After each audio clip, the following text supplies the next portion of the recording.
Midnight, an empty gas station. Then a hand pressed to a car window, mouthing two words, "Help me." And Nora was the only one who saw. She had a photo, half a plate, a girl who clearly needed help. But the guy behind the counter just shrugged. Not my business. So Nora was on her own. Everyone told her to let it go. The clerk, the police, all of them. So she did the last thing anyone expected.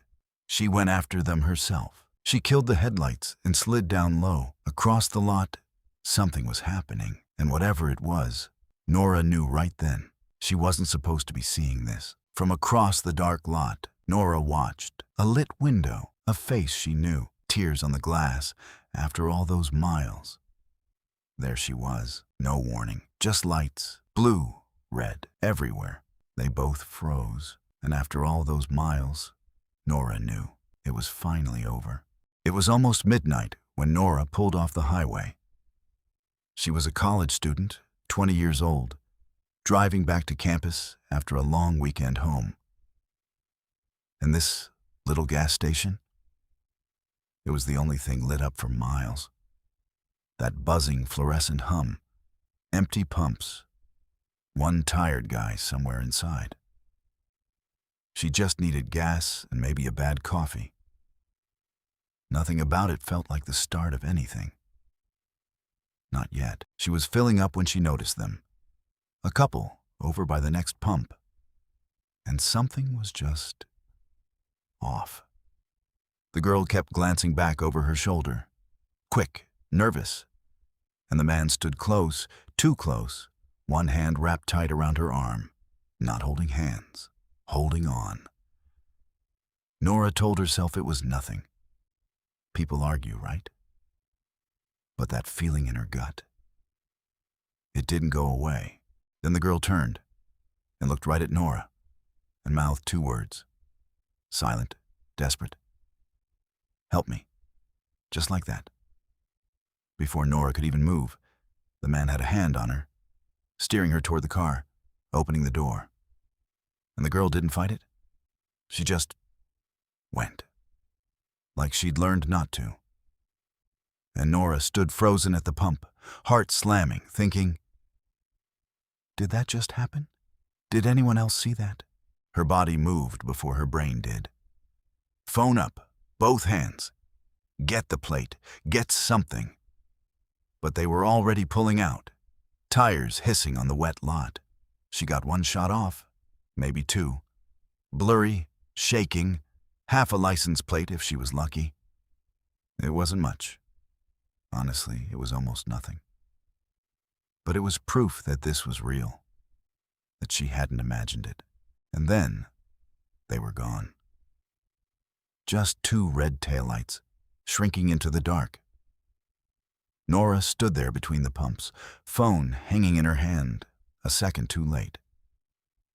She looked around. The tired clerk inside hadn't even looked up. Nobody else was there.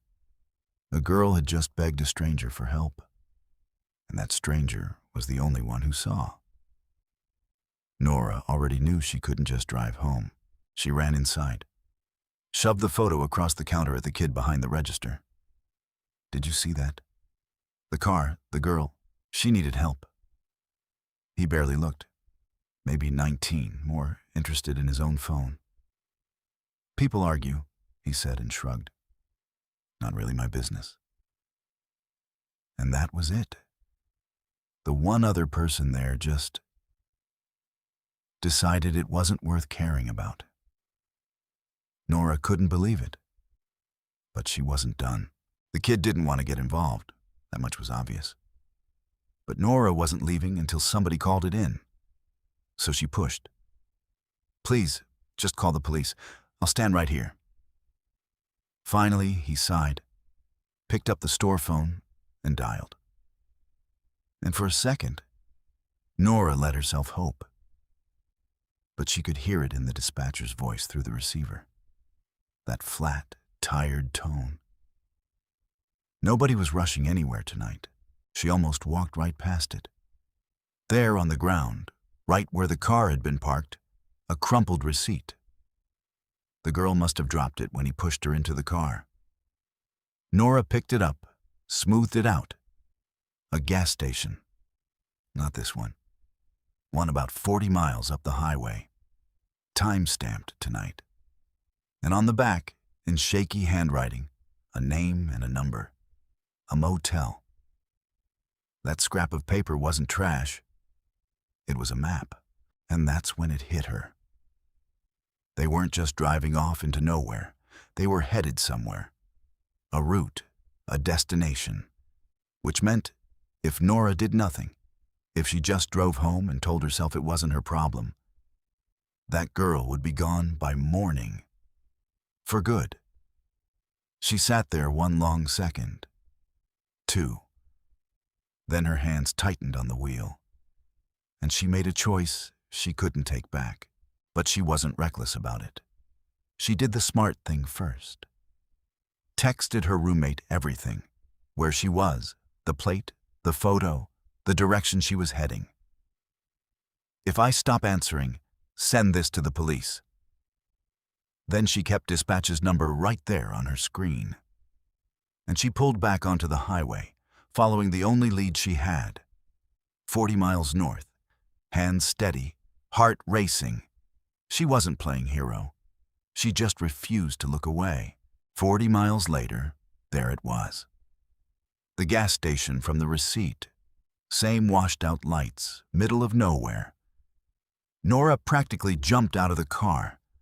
There was an older man restocking a cooler, and she showed him the photo before she'd even caught her breath. "This car, please.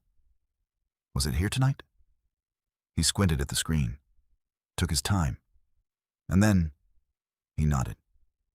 "Yeah, maybe half an hour ago. Dark sedan, right? Girl looked like she'd been crying.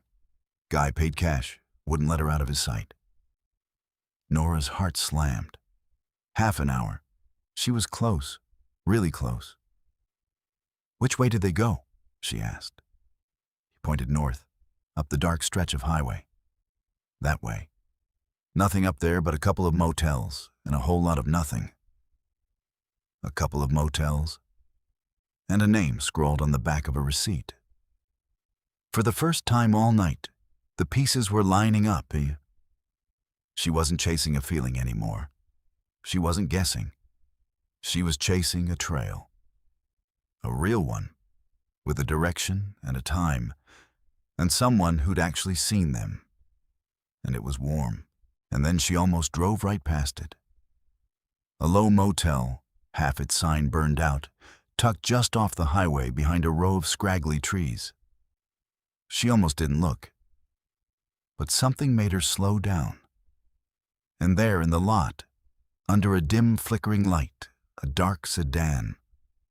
Nora's foot came off the gas. Her whole body went cold. She rolled closer, slow, headlights off now, heart pounding so loud she could hear it. And there was no mistaking it. The shape of it. The dented bumper. She lifted her phone, checked the blurry photo from the gas station, and matched the plate, digit by digit, against the real one. Same. Every character she could see. Same car. She'd found them. After 40 miles of doubting herself, of being told to go home, of nearly turning around, she'd actually found them. But the relief lasted about 2 seconds, because finding the car was one thing. The girl was still in there, somewhere behind one of those doors, with him. And Nora was one person, alone in the dark, with a phone and a broken bracelet and absolutely no idea what to do next. One thing she knew for sure, though. She wasn't driving away. Now here's what Nora didn't know yet. Miles ahead of her, the car had already stopped. Some worn-out motel off the highway. Half the sign dead. The kind of place you drive past without a second look. The sedan pulled in, headlights dragging across an empty lot. The man got out, looked around first. People do that when they don't want to be seen. The girl stayed put. Passenger seat. She didn't reach for the door, didn't try anything. She'd figured out by now what came of that. So she just sat, watched the dark through the glass. And she was doing the math in her head. How far they'd come, how far from home, how nobody knew where she was. She figured that was it, that nobody was coming. She was wrong about that. She just had no way to know it. 40 miles back, some stranger in a red hoodie had crouched down and picked her dropped receipt up off the pavement. Somebody had seen her. Somebody was on the road right now, headlights pointed her way, not slowing down. But you can't feel a thing like that from inside a locked car. All she felt was alone. So she waited. She almost drove right past it. A low motel, tucked behind a row of scraggly trees, half its sign flickering. She almost didn't look. But something made her slow down. And there, in the lot, under that dim buzzing light, a dark sedan. Nora's foot came off the gas. Her whole body went cold. She let the car roll closer, lights off now, heart pounding so loud she could hear it over the engine. And there was no mistaking it. The shape, the dented bumper. She lifted her phone, pulled up the blurry photo from the gas station, and matched the plate, one character at a time, against the real thing. Same. Every letter she could see. Same car. She'd found them. After 40 miles of doubting herself, of being told to go home, of nearly turning back on that shoulder, she'd actually found them. And then the relief just drained out of her.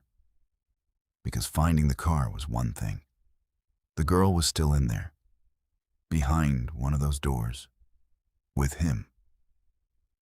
And Nora was one person, alone in the dark, with a phone, a broken bracelet, and no idea what came next. But she wasn't leaving. Back on the highway, somewhere in all that dark, the doubt finally caught up with Nora. She pulled onto the shoulder, killed the engine halfway, just sat for a second, then stepped out into the cold, because she couldn't breathe in there anymore. And the questions came all at once. What if the motel was wrong? What if they'd already turned off somewhere? What if she was chasing a car she'd seen for 4 seconds on a road to nowhere at 1 a.m? It sounded insane. It was insane. For a moment she really thought about it. Turning around, going home. Nobody would ever know. Nobody would ever blame her. Then she looked down. The bracelet was still in her hand. Thin, worn, a broken clasp. Somebody had loved it enough to keep it. Somebody was out there right now hoping the stranger from the gas station hadn't quit. Gloria's voice came back to her. You take that back to her. You hear me? Nora closed her fingers around it, wiped her eyes, got back in the car. The doubt didn't disappear. It never really does. But underneath it now was something harder. She wasn't turning around. Nora killed her engine and coasted into the shadows at the far end of the lot. Close enough to see, far enough not to be seen. She stayed low, breathing slow, watching. The sedan sat right outside one of the rooms, curtains drawn but glowing faint from a lamp inside. This time she got it right. She raised her phone, steadied her hands, and took a clear photo. The whole plate, the car, the room, the motel sign in the frame, so anyone could tell exactly where this was. No more blur. No more, did you actually see anything? This was real. Solid. The kind of proof even a bored dispatcher couldn't wave away. Her thumb hovered over the call button, and she stopped for just a second. Because she knew. Once she made this call, there was no taking it back. But she also knew what waiting could cost. Somewhere behind that curtain was a girl who'd mouthed "help me" to a total stranger at a gas station. because a stranger was the only hope she had left. That was how alone she'd been. That was how much was riding on somebody, anybody, doing the right thing. Nora took a breath, and she pressed call. This call went differently. Nora kept her voice low and steady, and this time she had everything. The full plate, the motel name off the highway, the room number, a girl she'd watched get forced into that car with her own eyes, now behind that door.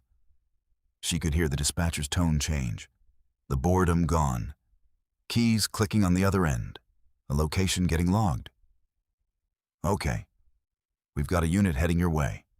I need you to stay exactly where you are. Do not approach that room, understand? Nora said yes, and she meant it. But then came the part that dropped her stomach through the floor. It's a rural stretch out there. Nearest unit's a ways off. Give it 15 minutes, maybe 20. 15 minutes. 20. Nora stared at that motel door and did the math. A lot could happen in 20 minutes. She'd already seen how fast this man moved, how quick that car door had opened and closed back at the gas station. Help was coming. Finally, actually coming. But it was coming slow. And Nora had this sick feeling that slow might not be good enough. And then the motel door opened. Nora sank low in her seat. It was him. Buzzed hair, dark jacket, moving fast and tense, checking the empty lot. And in his hands, a bag. He popped the trunk, threw it in, went back for another. Nora's heart dropped straight through the floor. No. No. Not now. He was packing the car. They were leaving. And she understood, all at once, exactly what that meant. If that sedan pulled out of this lot before the police showed up, it was over. They disappeared back onto the highway, into the dark, and no unit 15 minutes out was ever going to find them. Every plan she'd made, every second she'd counted on, all of it assumed the car would stay put. It wasn't going to. She could see the girl now, too. A shape in the doorway, arms wrapped around herself. Moving slow, like every part of her was begging not to get back in that car. The police were still miles away, and Nora had maybe 2 minutes. 2 minutes before those taillights vanished for good. She had to do something. Right now. Okay. Think. Nora forced herself to breathe. She wasn't about to walk over there and confront him. She'd seen enough tonight to know better. But she could buy time. That's all she needed. Minutes. So she moved fast, and she moved smart. First, the front office. She slipped inside and told the night clerk, low and urgent, to call the police again, confirm the room. Another voice on the record, another set of eyes awake now. Then she looked at the lot, and she had an idea. Her own car. She pulled it forward, casual, like a tired traveler looking for a room, and left it angled across the narrow exit lane, not blocking anyone in a way that screamed on purpose, just in the way. Enough that a car in a hurry would have to stop. Back up, figure it out. Enough to cost him 30 seconds, a minute, whatever she could steal. Then she ducked back into the shadows, phone in hand, dispatch still live in her ear, and watched. Her whole body was shaking. This was the most dangerous few minutes of her life, and she knew it. But every second that car sat in this lot was a second closer to help. So she waited. It almost worked. The man climbed in, started the engine, headlights flooding the lot, and then hit the brakes when he saw the car parked crooked across the exit. Nora watched him lean forward, jaw tight, trying to work out the angle. He honked. Nobody came. He threw it in reverse to swing around, and she could see it building. That frustration, that dangerous look Gloria had warned her about. And there, in the passenger window, The girl, pale, frozen, staring out at the dark like she'd stopped hoping anyone would ever come. For one gut-wrenching second, her eyes swept the lot and landed right on Nora, crouched in the shadows. Recognition. The girl from the gas station. She'd come. She'd actually come. The man cranked the wheel, tires chirping, working his way around the obstacle. 20 more feet and he'd have a clear shot at the highway. Nora's heart was in her throat. She'd done everything she could. The calls, the car, the minutes she'd stolen one by one. And now it all came down to this. To seconds. Would help make it in time. Or had she come all this way, 40 miles through the dark, just to watch those taillights disappear again? And then, light. Not from the motel, from the highway. Blue and red, splitting the dark, sweeping across the trees as they came. Nora almost sobbed right there in the shadows. A patrol car. Then a second one right behind it, turning hard into the lot. Headlights pinning that sedan exactly where it sat. The man froze. And for one horrible second, Nora thought he might floor it anyway. Tried to run. Her heart just stopped. But there was nowhere to go. Her crooked little car was still angled across the clean exit, and now 2 cruisers filled the rest of the lot. He was boxed in. Trapped. He killed the engine. Slow. Nora stayed exactly where she was, hands where the officers could see them, just like dispatch told her. And she watched it happen like it wasn't real, like she was dreaming it. Because here's the thing she couldn't stop thinking. The timing. If she'd turned around back on that shoulder, if she hadn't blocked the exit, if she'd been 30 seconds slower on any of it. She didn't let herself finish that thought, because she hadn't turned around. She hadn't been slower. She blocked that exit. Every little choice, one after another, all night long, they'd added up to this, to help arriving at the exact right second. An officer was already moving toward the sedan. Calm, steady, his partner heading for the passenger side. Toward the girl, Nora pressed a hand over her mouth. After everything, she was actually watching it. Somebody was finally getting that door open. Somebody was finally there. And it all started because one person at one gas station didn't look away. It ended quietly in the end. No chaos. No big dramatic scene like you'd picture. Just 2 officers doing their job. One at the driver's window, talking low and steady, asking the man to step out. And he tried talking his way through it at first. You could see it. The easy excuses. This is all a misunderstanding, officer. Same smooth voice that had probably fooled a whole lot of people before tonight. But it didn't work. Because the officers had the plate. They had the call log. They had a witness parked 20 feet away who'd watched the whole thing from a gas station 40 miles back. His story fell apart fast.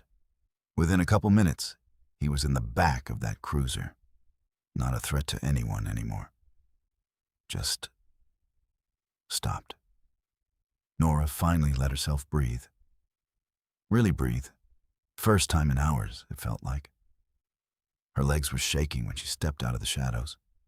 One of the officers spotted her and walked over, and she braced herself, half expecting to get chewed out. For following, for getting involved, for all of it. Instead, he just looked at her a second. Tired eyes, something almost like respect in them. "You the one who called it in?" Nora nodded. He glanced back at the sedan, at the man in the cruiser, at the girl being helped out of the car, then back at her. "You have any idea?" he said quietly. "How many people drive right past something like this?" Nora didn't answer. She didn't need to. She'd met most of them tonight. And then there she was. The girl, out of the car at last, a blanket around her shoulders that one of the officers had draped there, shaking so hard she could barely stand. Up close, she looked even younger than Nora thought. 22, maybe. Dark hair falling loose, that big green jacket swallowing her whole. She looked around the lot, dazed, like she couldn't quite believe the doors were open and nobody was stopping her. And then her eyes found Nora. It took a second. You could actually see the moment it clicked.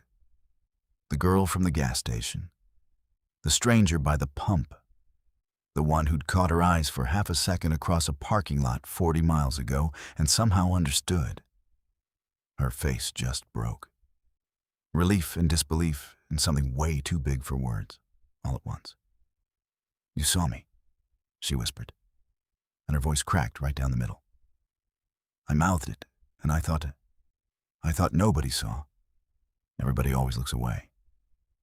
Nora crossed the lot and, without even thinking about it, wrapped her arms around her. And the girl held on like Nora was the only solid thing left in the world. "I saw you," Nora said. "I saw you." They stood like that a long moment. Two strangers in a dark parking lot, blue lights turning slow circles around them. Everybody always looks away. Nora kept hearing it, turning it over, because it was true. She'd watched it happen all night. The clerk, the dispatcher, all of them. But not this time. This time somebody hadn't. Her name was Nadia. Nora would learn that in a minute.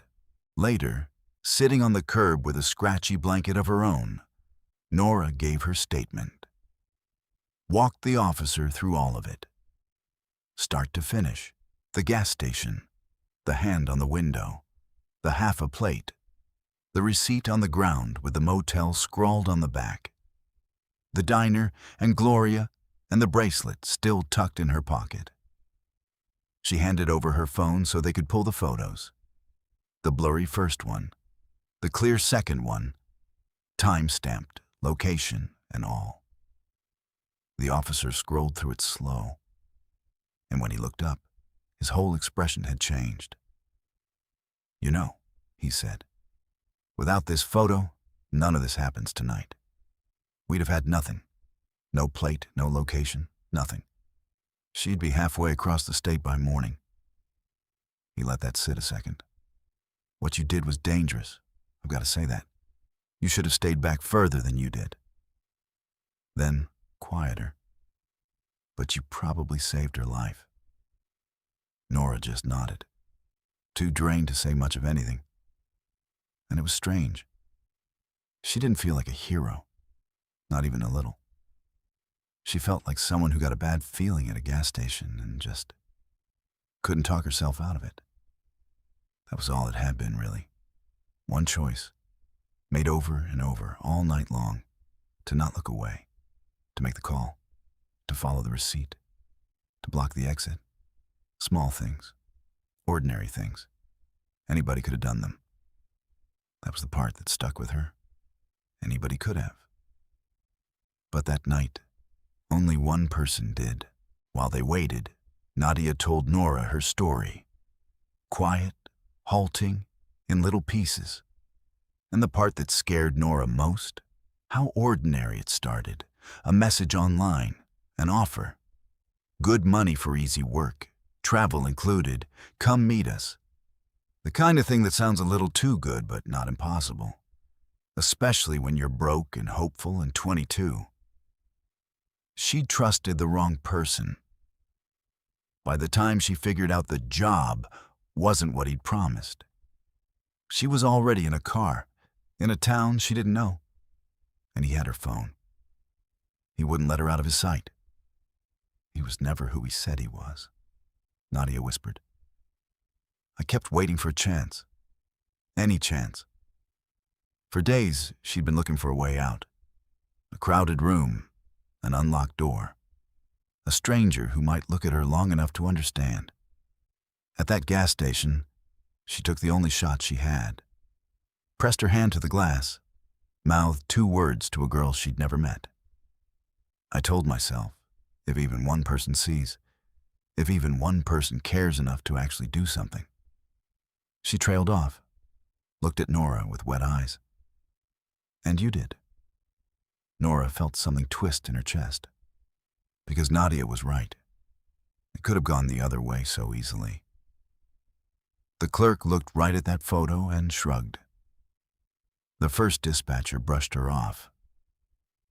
All it would have taken was Nora being a little more tired, a little more reasonable, a little more willing to mind her own business. And Nadia knew it too. That was the hardest part to hear. By the time the sky started going gray at the edges, the worst of it was over. Statements taken, paperwork started, the sedan towed away, and Nadia was allowed to make a phone call. Nora sat beside her on the curb while she dialed, hands shaking so bad she could barely hit the numbers. First light of morning creeping over the empty highway. Somebody picked up on the second ring, and even from where Nora sat, she could hear it. A woman's voice, frantic, then cracking wide open. Nadia's mother? She'd been calling for days, filing reports nobody could act on, lying awake picturing the worst thing. "Mom," Nadia said, and then she couldn't get another word out for a while. Just cried. "Mom, I'm okay, I'm coming home." Nora had to look away, blinking hard, giving them the moment. Because there's a sound a person makes when they get someone back they thought they'd lost for good. Nora had never heard it before that morning. She's never forgotten it since.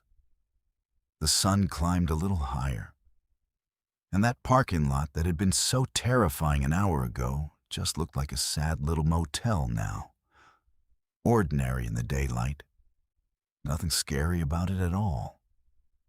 And on the curb, a girl who'd spent days sure that nobody was coming was telling her mother she'd be home by afternoon. Nora thought about how close it came to being a very different phone call. How close that woman came to never hearing her daughter's voice again. And she was so glad she hadn't driven home. Before the officers drove her to the station to meet her family, Nadia found Nora one more time. Blanket still around her shoulders. But there was color back in her face now. A little steadiness in the way she stood. "I don't even know your name," she said, with a small, watery laugh. "Nora. Nora." Nadia repeated it like she wanted to make sure she'd never forget it. And that's when Nora remembered. The bracelet. She reached into her pocket and pulled it out. Thin, silver, broken clasp, right where she'd kept it safe all night. "You dropped this," Nora said. "Back at a diner, few miles down the road. The waitress there, Gloria, she saw you too. She's the one who found it. Made me promise to give it back to you." Nadia stared at that little bracelet in Nora's palm like it was something impossible. Her hand went up to her mouth. "My grandmother gave me this," she whispered. "I thought it was gone.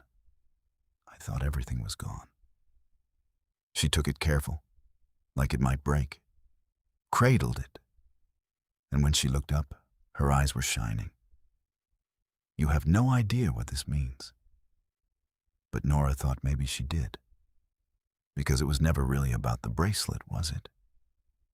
It was about somebody paying enough attention to notice a scared girl, to pick up the small thing she'd dropped, to carry it 40 miles through the dark and put it back in her hand. It was proof that she'd mattered, that somebody had seen her, that the whole world hadn't just looked away. Nora didn't see this part herself, but she pictured it later, plenty of times. Some little station a few towns over. Morning sun barely up, just starting to take the chill off the pavement. And a car coming in way too fast. Before it even stops rolling, a door flies open and a woman is already running. Nadia's mom. She'd driven straight through the night the second that call came. And when she got to her daughter, she didn't say anything. Couldn't, probably. She just grabbed her and held on. You have to understand what those days had been for her. Every time the phone rang, her stomach dropped. Every knock at the door, she braced for the worst news of her life. She'd been lying awake picturing things no parent should have to picture. And now, out of nowhere, here was her kid. Alive. Crying into her shoulder, home. They stood in that lot a long time, neither one ready to be the first to let go. And somewhere in there, Nadia was probably thinking about the girl in the red hoodie, the stranger who spotted her at a gas station and just wouldn't let it go. Because if she'd driven home like a reasonable person, then none of this happens. No call, no mom running across a parking lot. Nadia's just gone, and her family spends the rest of their lives not knowing. That's the version that almost happened. It's the version that happens to a lot of people, honestly. But not this time. This time, somebody paid attention. A few weeks went by, and life did what life does. It went back to normal. Classes, deadlines, coffee that didn't come from a gas station at midnight. That night started to feel almost unreal, the way intense things do once you're far enough past them.